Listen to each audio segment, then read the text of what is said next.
there would be a number of obstacles, I suppose, on access for travellers within handball courts. Trying to get in the door initially seems to be the big problem. I suppose a lot of clubs are talking about historical issues with the traveller community, and are not willing to take a chance going forward. We're finding difficulty in getting access in any handball alleys in Tipperary at the moment, which traditionally has been in their culture for a long time. There's groups travelling 30-40 miles to get into handball alleys just to train, and these are all Ireland winners as well, you know what I mean? So, and their own clubs won't take them on, their own towns won't take them on, you know. There's not a lot of places that would even let you in the door, let alone into an alley.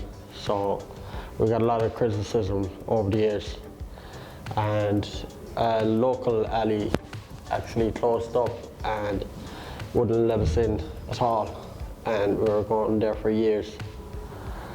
Yeah, they rebuilt it up and put a lock on the gate, and that was the end of it. If there's issues there that to be brought up on the table and they can be dealt with, but if people don't know what the issues are, why they're getting excluded from clubs, or they might have their quotas full, this is something that's true back at people. I have 2 boys of my own, so I'd like for them to learn handball, and I'd like them to get out and play a few games. So I'd like there to be a stage where a traveller bike can go in anywhere for a game of handball without being felt like they're going to get put from the door as soon as they go to it. And it's not a nice feeling. I got that feeling a few times already, and I don't want my own kids or my younger brothers dealing with the same thing. It's not nice. Everybody is equal, in my opinion. Nobody is any different than anybody else. I played handball for the last 30 odd years, and I played it at a time when female participation in the sport wasn't big.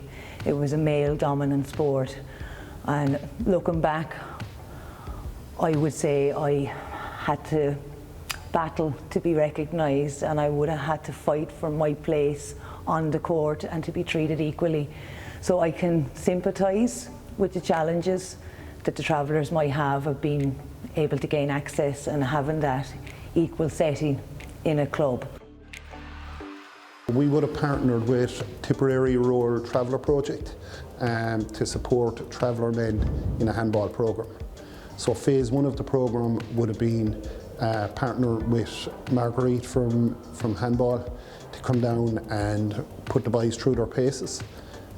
We would have had 13 weeks of handball sessions here in Cannon Hayes community facility, and it would accumulate in a coach education workshop where we had 9 individuals trained up as handball coaches. My father and my family before me used to always play handball.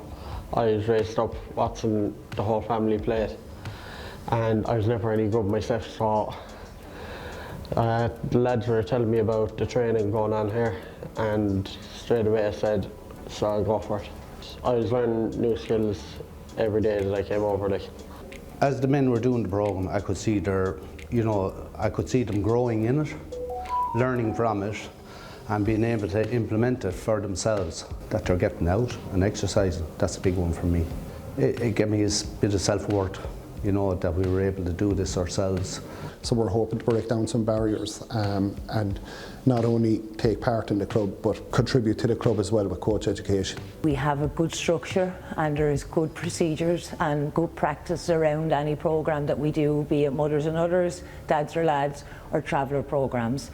Some of the travellers that have been involved in our programmes have gone on to play in All-Ireland series and championships, so that's fantastic that the lads are able to progress, and a great addition to clubs as well.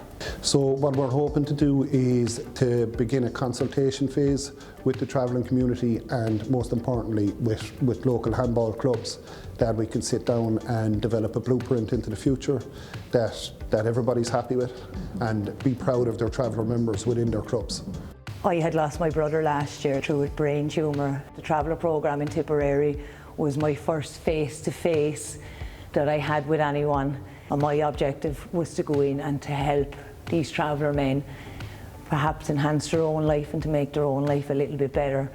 But ultimately, what I got out of it was the lads actually helped me more. I can still hear some of their words and they'll stick with me forever. So I'm forever grateful.